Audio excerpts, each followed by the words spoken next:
confusion.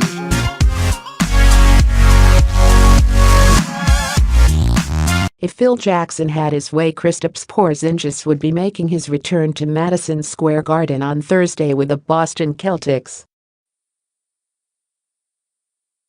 However, Danny Ainge, the Celtics president, didn't flinch last summer, especially when Jackson's demands on the eve of the NBA draft reportedly reached absurd proportions. A few days later, it was Jackson who was sent packing by James Dolan.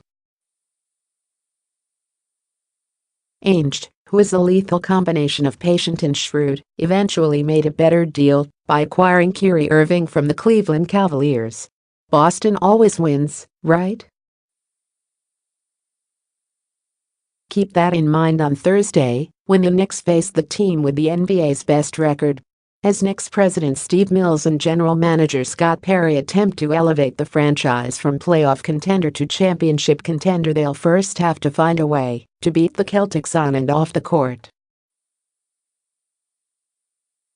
The Celtics are that good.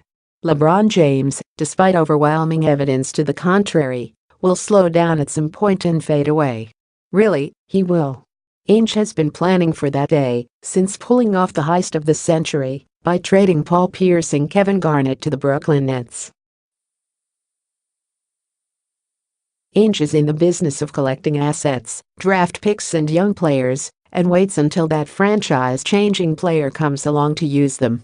Exhibit A is Irving, the point guard out of West Orange, and J, who hit the biggest shot in Cleveland Cavaliers history and eventually grew tired of living in LeBron's shadow. The price tag was Isaiah Thomas, who had an MVP-caliber season last year but hasn't played since May due to a bum hip. Jay Crowder is a solid player with a great contract, but you trade him to get Irving every day. The key to the deal was trading the Nets' 2018 first-round pick to the Cavs. It was smart of Cleveland to demand that pick. However, with the way the Nets are playing, that pick could fall out of the top 5. Meanwhile, Irving has been better than advertised, while fully embracing the role and pressure of being the Celtics' lead player. 2 months before the Irving deal, Ainge struck gold by trading down in the NBA draft and selecting Duke forward Jason Tatum 3rd overall.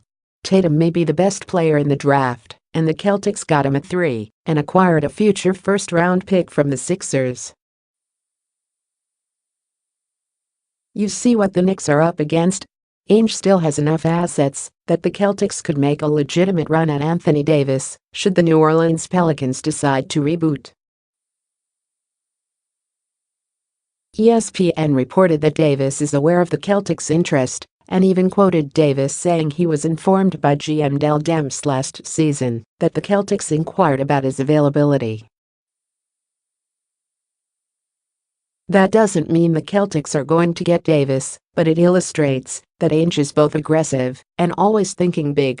Boston won its last championship in 2008, completely remade its team, and is a contender again. The Knicks have won a single playoff series since 2000 and have gone 4 years without making a postseason appearance. The Celtics have a top coach in Brad Stevens, a championship point guard and 2 terrific young players, Tatum and Jaylen Brown. And they have the most wins despite losing top free agent signee Gordon Hayward to a gruesome leg injury 5 minutes into the season opener. One of the league's oldest rivalries has been considerably one-sided for nearly 2 decades. And from the looks of things, the Knicks have a lot of work ahead of them if they intend to close the gap.